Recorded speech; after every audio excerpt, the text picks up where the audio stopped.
سورہ علم نشرہ کا یہ عمل 21 دن کر لیجئے۔ سورہ علم نشرہ کی تو بے شمار وظائف کی ویڈیوز جو ہے آلریڈی سوشل میڈیا پہ موجود ہیں، میں نے بھی بہت سارے آپ کو بتائیں۔ یہ ایک خاص عمل میں آپ کو آج آپ کے ساتھ شیئر کرتا ہوں۔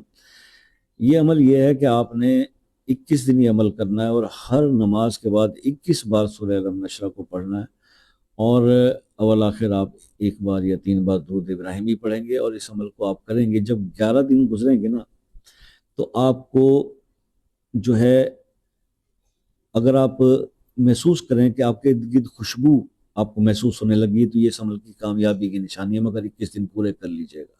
یہ عمل تھا جو آج آپ کے ساتھ میں نے ڈسکس کیا، کہ آپ کو اس کے کامیاب ہونے کے میں نے یعنی کہ وہ بات بھی بتا دی کہ محسوسات کیا ہوں گے۔ کوئی نورانی منظر آپ کو دکھ سکتا ہے، آپ کو روشنی نظر آ سکتی ہے اگر آپ شام میں رات میں پڑھ رہے عشاء کے بعد، تو